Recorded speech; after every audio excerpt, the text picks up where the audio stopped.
하나님이 내 삶을 주관하신다라고 하는 제목으로 말씀 나누도록 하겠습니다. 지금 저는요, 이 시편 139편이라고 하는 말씀으로 지금 참자를 찾아서라는 제목의 연속 설교를 하고 있습니다. 벌써 3편의 설교를 했고요. 오늘이 그 마지막 4번째 시간이 되었습니다. 첫 번째 시간에 하나님이 나를 아십니다라고 하는 것으로 설교를 했고요. 두 번째 시간에 하나님이 어디에나 함께 계십니다. 나를 쫓아오시는 분이십니다라고 하는 말씀을 드렸습니다. 그리고 세 번째 시간에 하나님이 나를 지으셨습니다라고 하는 것으로 하나님이 우리를 어떻게 생각하시는지에 대한 이야기들을 계속해서 나눠왔죠.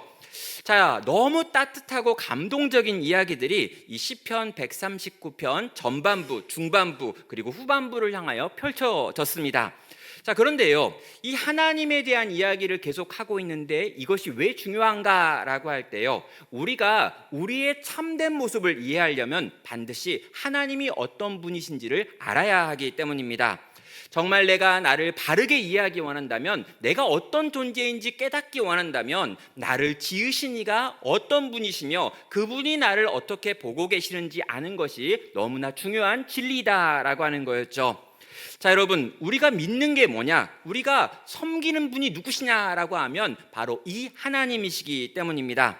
자, 하나님이 우리를 보시면서 이렇게나 위하신다면, 이렇게나 우리를 좋아하신다면, 이렇게나 우리를 귀하다 하신다면, 여러분, 우리는 귀한 존재가 되기 때문입니다. 우리는 CCM 가사 중에 그런 가사가 있죠. 우리는 들에 있는 풀과 같고 바람에 이는 파도와 같고 잠시 있다가 사라지는 안개와 같지만, 그런 우리를 보시며 하나님은 귀하다 하신다라고 하는 말씀을 계속해서 드리고 있었죠. 자, 여러분, 그래서요, 제가 2주 전에 이제 이 3번째 설교를 마친 다음에 우리 성도님들과 함께 과제로 주었던 내용이 있습니다. 뭘까요? 거울을 보면서, 이 거울 앞에 있는 나를 쳐다보면서 넌 너무 예뻐, 넌 너무 아름답군, 넌 너무 훌륭해, 넌 하나님의 걸작품이야, 이런 말을 끊임없이 들려주십시오라고 하는 숙제를 냈습니다. 그런데 여러분의 표정을 보니까 아무도 그 숙제를 기억하지 않고 한 사람도 없다라고 하는 걸 온몸과 표정으로 지금 보여주고 계시죠. 여러분, 저는요, 설교할 때 여러분에게 아멘을 요구한 적이 없습니다. 전 여러분에게 웃어달라고 요구하지 않아요. 저는 여러분에게 아무것도 요구하지 않고 그냥 저 혼자 하고 있습니다. 근데 이런 저가요, 정말 한 번씩 가끔 여러분에게 뭔가 요청을 하면 여러분도 그걸 성의있게 들어주는 어떤 성의가 필요해요. 사랑하는 여러분, 여러분에게 제가 과제를 드렸다고요. 거울을 보면서 난 너무 아름다워, 난 너무 놀랍군, 여러분, 이걸요 해야 합니다. 이걸 진짜 해야 돼요. 왜냐면은요, 우리는 세상에서 이미 들은 이야기들에 쩔어 있습니다. 그리고 나 자신이 가지고 있는 나에 대한 어떤 선입견들이 있어요. 여러분, 이게 너무 강력하기 때문에 하나님의 말씀을 한 번, 두 번, 세 번 들었다고 해서 이 생각이 바뀌지가 않습니다. 이게 너무 안타까워요.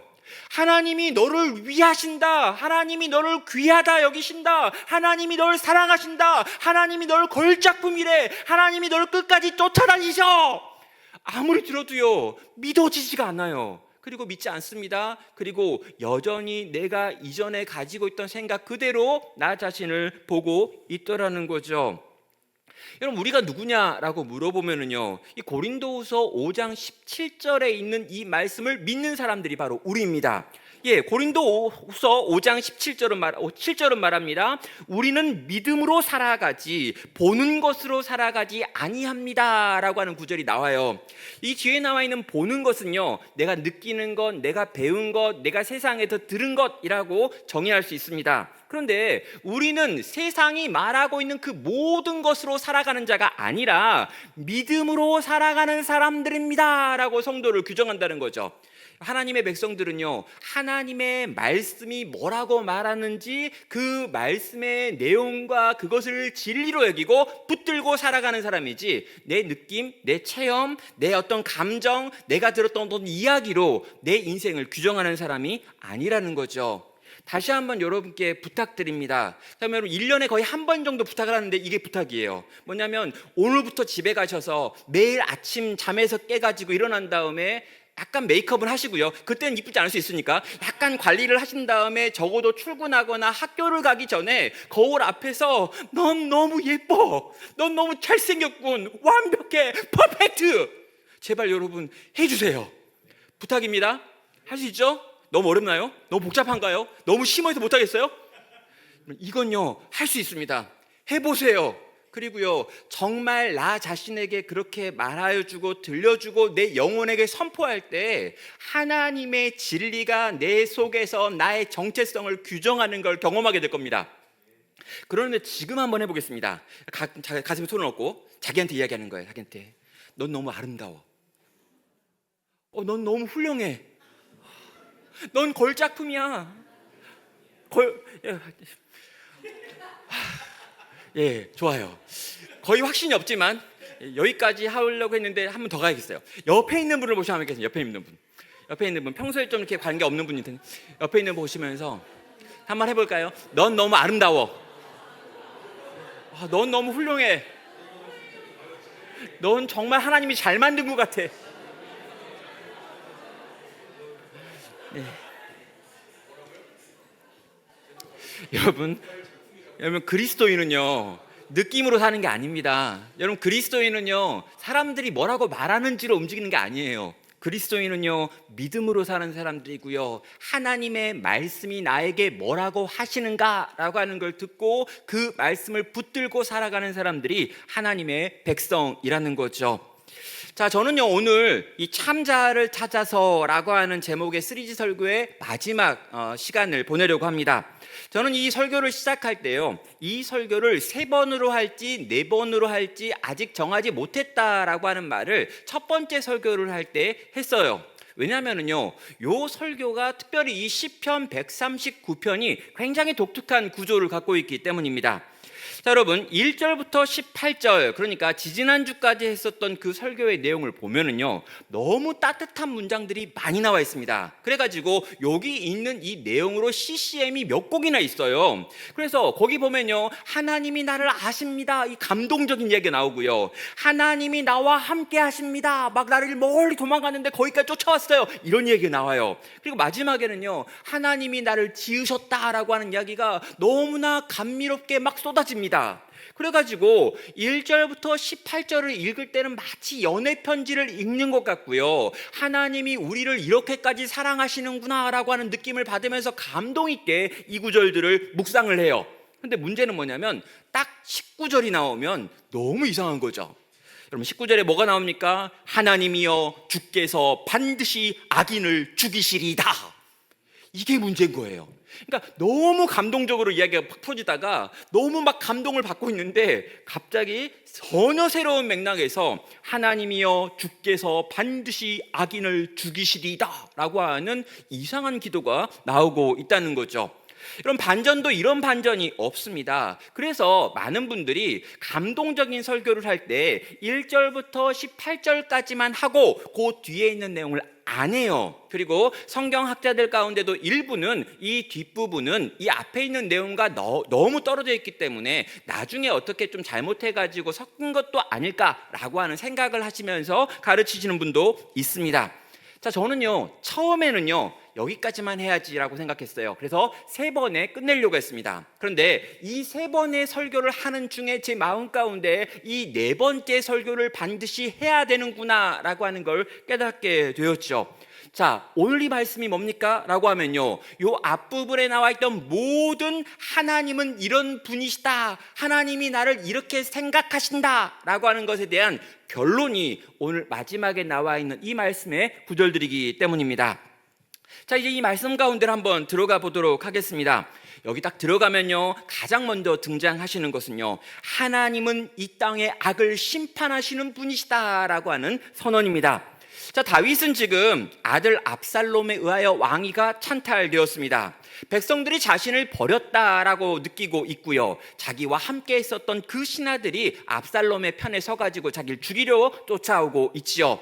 자, 여러분, 늙고 지친 다윗 왕은요, 이 모든 상황에서 정말 지쳐버렸습니다. 그리고 어쩌면 이 싸움을 포기해버리고 싶은 마음인 것 같아 보이기도 하지요. 또 다윗은요, 심지어 하나님 앞에 나아가서 이 문제를 가지고 상의하고 있지도 않습니다. 여러분, 싸울 의지가 있어야 하나님께 나아가가지고 하나님, 내가 좀 이 문제를 좀 해결해 주십시오, 내가 어떻게 해야 합니까? 라고 하는 종류의 기도를 할 텐데 다윗은 그럴 수 있는 마음의 상태도 아니었다는 거죠. 자, 그렇게 아무것도 할 수 없는 마음 속에서 캄캄한 어둠아, 날 좀 집어삼켜 주었으면 좋겠다, 내일이 되지 않았으면 좋겠고 아침이 안 왔으면 좋겠다 라고 말했던 그 다윗 가운데 하나님이 찾아오셨습니다. 하나님이 내가 너를 알아, 그런데도 난 널 떠나지 않을 거야 라고 말하시고요, 내가 너를 쫓아다녀가지고 네가 캄캄한 어둠에 있다 할지라도 빛으로 임해가지고 밝혀낼 거야 라고 말씀하셨습니다. 그리고 그 하나님이요, 내가 널 만들었어, 그리고 지금도 너를 빚어가고 있어 라고 하는 말씀을 하셨지요. 숨어 있었는데 그 하나님은 찾아오셨습니다. 도망가고 있었는데 하나님은 추격하셨습니다. 하나님 앞에 나아가기 너무너무 싫은 마음, 지친 마음, 상한 마음, 모든 걸 포기하고 싶은 마음이었는데 하나님은 그를 쫓아오셔가지고 하나님이 너를 어떻게 보시는지, 하나님이 다윗 너를 어떻게 사랑하시는지를 여러 가지 말씀과 여러 가지 체험을 통해 가지고 경험하게 하셨죠. 내가 너를 여전히 귀하다 여긴다 라고 하는 말씀을 다윗에게 들려준 것입니다. 여러분, 그때요, 다윗의 마음이 녹아내렸습니다. 그가 쓰고 있었던 가면이 있었는데요, 그는 이제 이 가면을 벗어버립니다. 그리고 그 마음 가운데 있는 감정을 하나님께 쏟아내기 시작하는 거죠. 자, 다윗은요, 지금 오래간만에 제대로 기도하고 있습니다. 그럼 다윗이 왕이 된 다음에요, 많은 걸 누리고 많은 것이 채워져 있을 때 다윗은 정기적으로 기도를 했습니다. 그러나 그의 마음은 솔직하지 못했죠. 왜요? 왕이니까요. 왕은 채통을 지켜야 되니까요. 왕이라고 하는 건 모든 사람들 위에 있는 존재이기 때문에 하나님 앞에서도 그는 어쩌면 솔직하지 못했을 수 있습니다. 그런데 그 다윗이요, 이제 하나님께 무릎을 꿇습니다. 그리고 그 마음 가운데 가득히 들어있었던 분노와 슬픈 것과 억울한 것을 토로하기 시작하죠. 19절은 말합니다. 하나님이여, 주께서 반드시 악인을 죽이시리이다.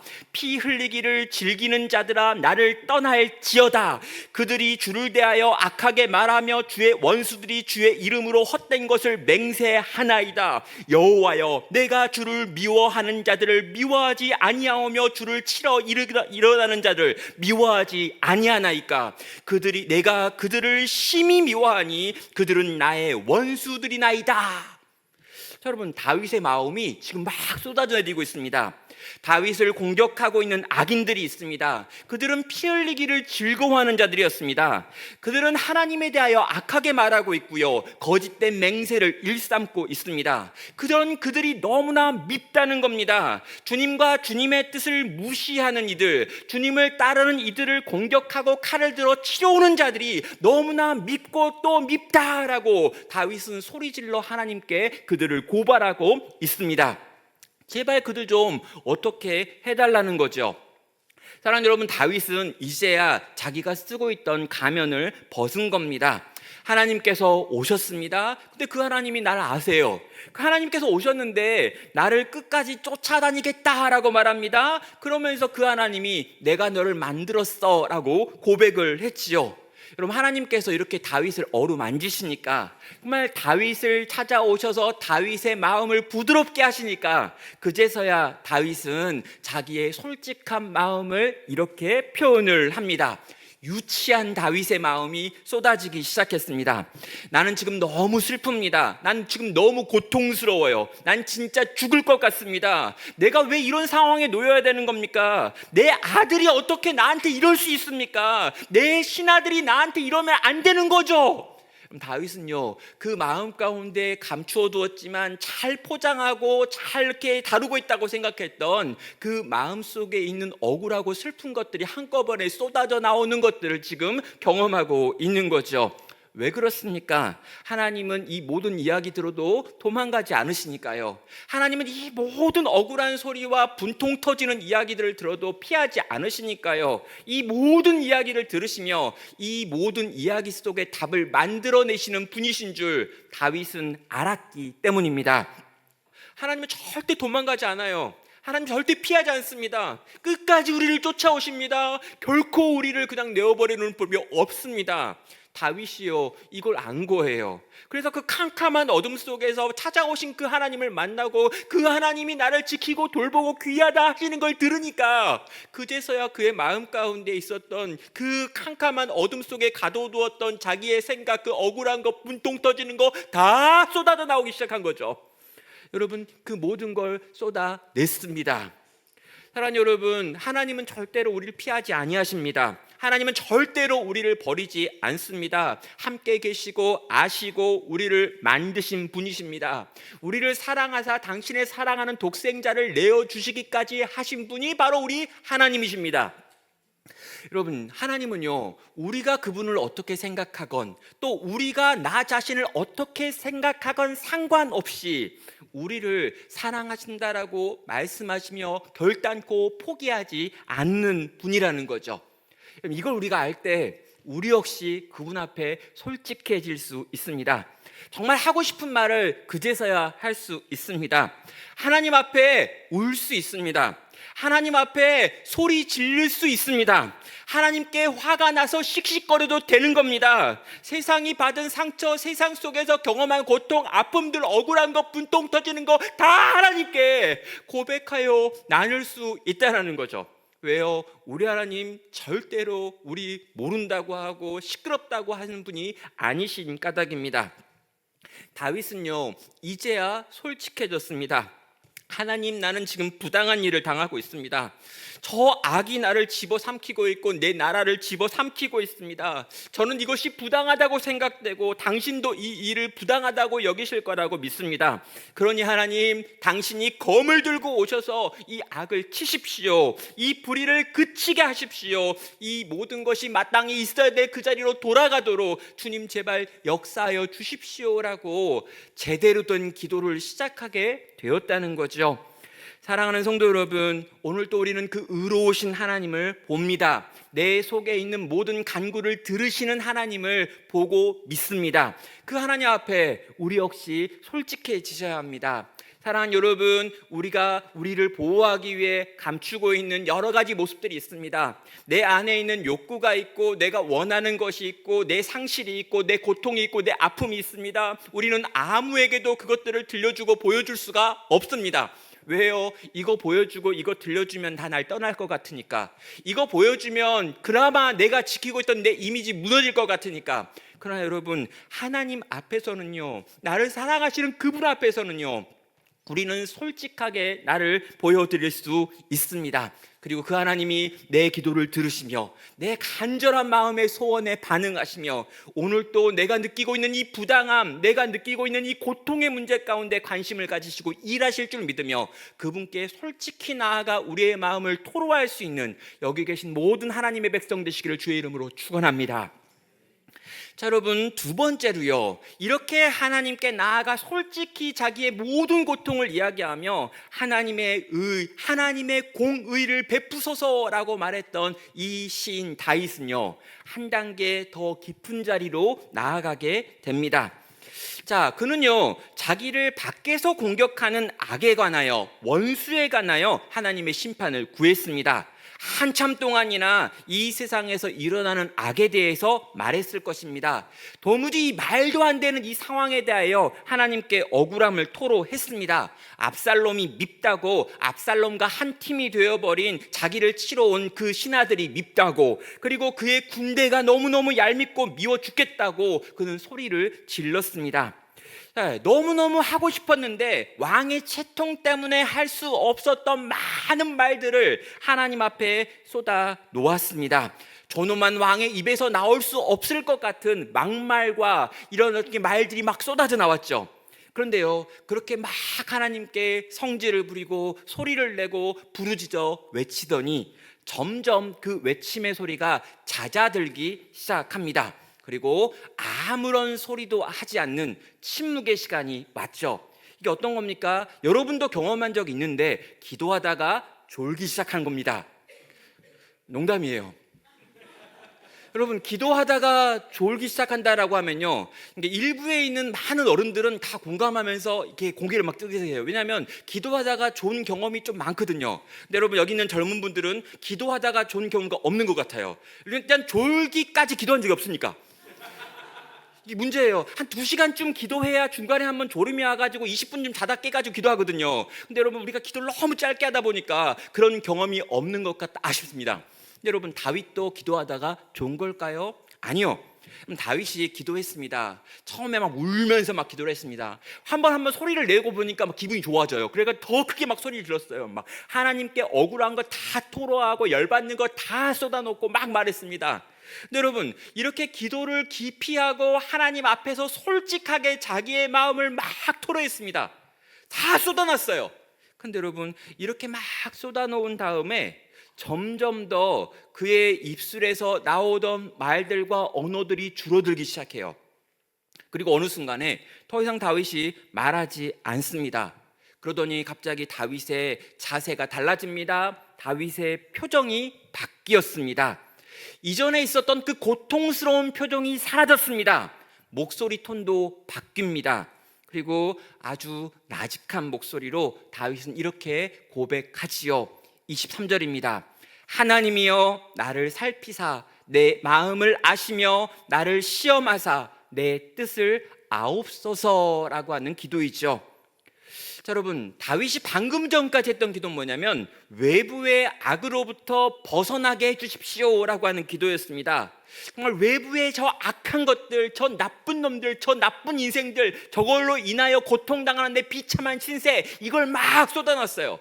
근데 여러분, 이렇게 막 기도하면서 자기의 마음을 솔직하게 하나님께 올려드리는 이 시간이 어느 정도 지나니까요, 그때 갑자기 하나님 안에서 이 말을 하고 있는 이 다윗 속에 또 다른 종류의 생각이 밀려들기 시작합니다. 무엇일까요? 외부에 거대한 악이 있는데 여러분, 내 안에도 거대한 악이 있구나라고 하는 걸 성령의 조명 속에서 깨닫게 된 것입니다. 처음에는요, 온통 세상이 문제였습니다. 처음에는 저 나쁜 놈들이 문제였습니다. 처음에는 저 압살롬, 저 인간이 나쁜 인간이고, 저 압살롬의 꼬들김에 넘어간 저 아히멜렉, 저런 인간들, 저 막 화가 났습니다. 그리고 어떻게 나를 배신하는가, 어떻게 나한테 이렇게 대할 수 있는가, 이런 억울함들이 막 올라왔었죠. 근데 여러분, 그렇게 막 이렇게 올라오는 것들을 가지고 하나님께 나아가가지고 다 망하게 해달라고, 다 심판해달라고 소리를 질렀는데, 그렇게 열심히 소리를 지르다 보니까 내 마음속에 또 다른 생각이 밀려 들어왔던 거죠. 바로 내 죄입니다. 그러면 아들 압살롬이 엇나갔습니다. 근데요, 이 압살롬이 처음 엇나갔을 때 나는 아무것도 안 했어요. 그러니까 압살롬이 하루아침에 그렇게 된 게 아니라 이미 몇 년 전부터 조금씩 이상해졌는데 내가 아무것도 안 했단 말입니다. 아니, 우리 군대의 군사였던 아히멜렉이 얼마 전에 이렇게 바뀐 게 아니라 얼마 전부터, 한참 전부터 뭔가 문제가 있었는데 내가 개입 안 했다고요. 신하들이 이런저런 필요를 가지고 내게 찾아왔는데 내가 그때 왕권에 취해가지고 내가 누리고 있는 이 왕자로 인하여 이런 문제들 하나하나에 개입하고 돌보지 않았다라는 거죠. 하나님 앞에 울면서 막 기도하면서 막 소리를 질렀는데 그렇게 소리 지르던 마음속에 갑자기 내가 보이는 거예요. 나는 뭘 했지? 난 잘한 건가? 난 이 긴 세월 동안에 왕자에 앉아 있으면서 뭘 했지?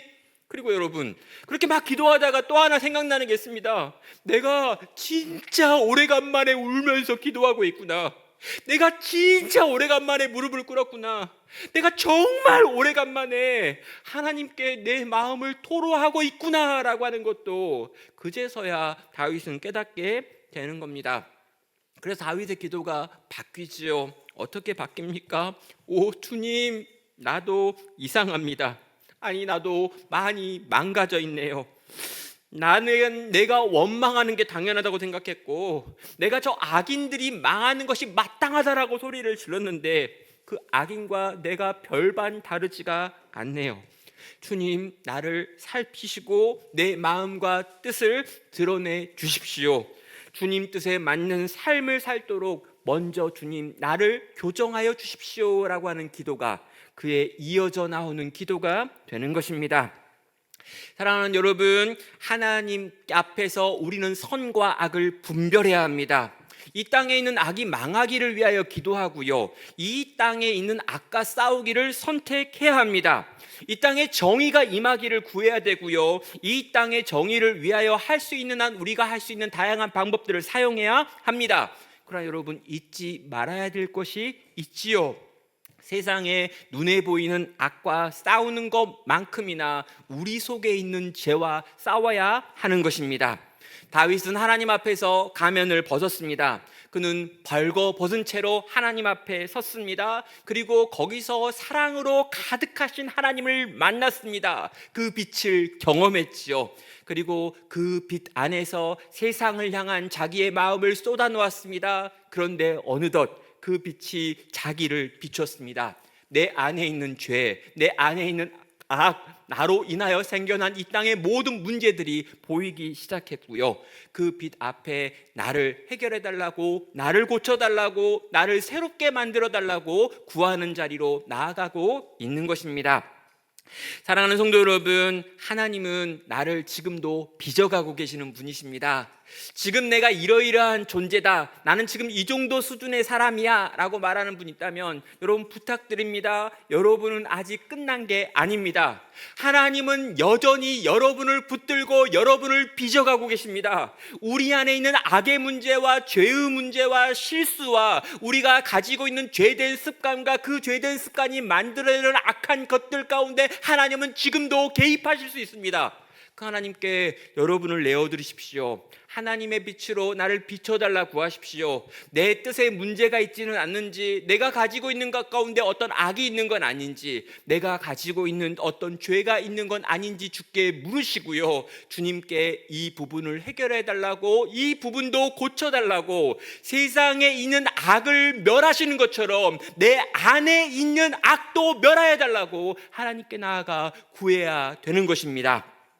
자, 여러분, 이제 마지막인데요, 하나님께서 우리의 길까지 인도해 달라고 그 마지막으로 하나님께 간구하고 있습니다. 여러분, 시편 139편의 마지막 절이며 다윗이 하는 마지막 간구의 내용입니다. 24절이죠. 내게 무슨 악한 행위가 있나 보시고 나를 영원한 길로 인도하소서라고 다윗은 마지막으로 하나님께 기도합니다. 여러분, 자기 인생의 방향을 하나님께 부탁을 드리는 거죠. 나는 내 길을 예측할 수 없습니다. 내가 왕이 된 다음에 나는 꽤나 내 길에 대하여 자신했습니다. 내가 이런 과정을 통하여 왕이 되었기 때문에 나의 나머지 인생은 이렇게 풀려갈 거라고 생각했습니다. 그러나 내 인생의 원한대로, 내가 바랬던 대로 내 인생이 풀려지지 않았습니다. 그래서 이제 다윗은 알게 된 거죠. 내가 내 인생의 길을 계획한다 할지라도 이 길을 내가 하나님 아니면, 하나님이 이 길 가운데 함께 하지 않으면 결코 이 길이 완성될 수 없다라는 걸 안 겁니다. 그래서 그는 내 인생의 키를 하나님께 올려드리는 기도로 이 기도를 마무리하지요. 나를 당신이 만드시는 그 영원한 길로 인도하옵소서라고 하는 기도입니다. 다윗은요, 자기가 더 이상 내 인생 인도하지 않겠다, 운전하지 않겠다라고 하는 선언을 하고 있습니다. 사랑하는 여러분, 우리는 종종 내 계획을 가지고요, 내 판단을 가지고요, 신뢰하면 내 인생을 설계하고 싶다라고 하는 생각을 합니다. 다윗도 똑같았습니다. 이러이러한 계획을 세워놓고 이렇게 될 거라고 그는 믿었지요. 그런데 망했습니다. 자기 마음대로 되는 게 하나도 없어지는 순간을 경험했습니다. 그때 그는 자기의 모든 계획을 내려놓고요, 나는 내 일도 모르는 인간이구나 라고 하는 걸 고백합니다. 그리고요, 내게 이 길을 인도하실 분이 있고 이 길을 만드신 분이 따로 계신다라고 하는 걸 고백합니다. 누구입니까? 바로 우리 하나님이십니다. 하나님이 계획하신 길이 있고 하나님의 뜻이 있는 자리가 있다. 그리고 그 하나님이 준비하시는 그 길 위에 서는 자만이 영원히 그 길에서 누리는 행복을 누릴 수 있다라고 하는 걸 다윗은 알게 된 것입니다. 사랑하는 여러분, 그래서 다윗의 모든 기도는 하나님 당신이 만드신 그 영원한 길 위에 내가 서기 원합니다 라고 하는 고백으로 끝나고 있는 것이죠. 여러분, 하나님은 나를 아십니다. 그분은 나를 찾아다니십니다. 그분은 나를 만드신 분이십니다. 그분은 사랑하는 당신의 아들 독생자를 내어주시기까지 우리를 귀하게 여기시는 분이십니다. 그분이 우리의 인생을 향하여 뜻과 계획을 가지고 길을 만드셨습니다. 그렇다면 여러분, 그 길이 가장 좋은 길입니다.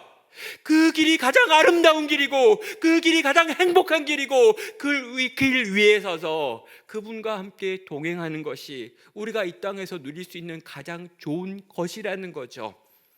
사랑하는 여러분, 그 주님께 우리의 인생을 맡겨드리기를 주님의 이름으로 축원합니다. 여러분, 참된 자아를 찾아서라고 하는 이름으로 이 시편 139편을 우리는 읽어왔습니다. 정말 우리가 하나님이 어떤 분이신가라고 하는 걸 알기로 했습니다. 하나님은 어떤 분이셨습니까? 우리의 모든 걸 다 알고도 우리를 떠나지 않는 분이셨습니다. 하나님은 어떤 분이셨습니까? 우리가 막 도망 다녀도 저 땅 끝으로 도망가고 저 땅 속으로 숨고 캄캄한 어둠한테 제발 날 좀 덮어버려라고 말해도 거기까지 쫓아오셔서 우리 가운데 빛을 밝히시며 내가 너와 함께 있을 거야 라고 고백하신 바로 그 하나님이십니다. 그 하나님이요, 우리를 보시면서 내가 널 만들었어 라고 말합니다. 그냥 대충 만든 게 아니라 내 형상대로 만들었고 너라고 하는 인생을 새롭게 만들기 위하여 내 아들의 피를 쏟았어 라고 말하고 있습니다.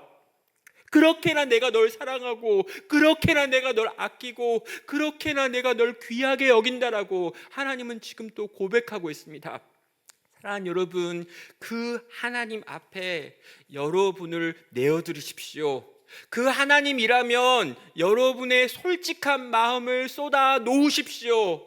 그 하나님이시기에 그 마음도 받으셔서 반응하실 것입니다. 그리고 여러분, 이 땅에서 경험하는 악의 문제와 우리 속에 있는 이 죄의 문제도 그분은 고치실 것입니다. 그리고 그분이 준비하신 가장 아름다운 영원한 길로 우리를 초청하시며 그 길 위를 걷는 자들에게 참된 안식과 위로도 주실 것입니다.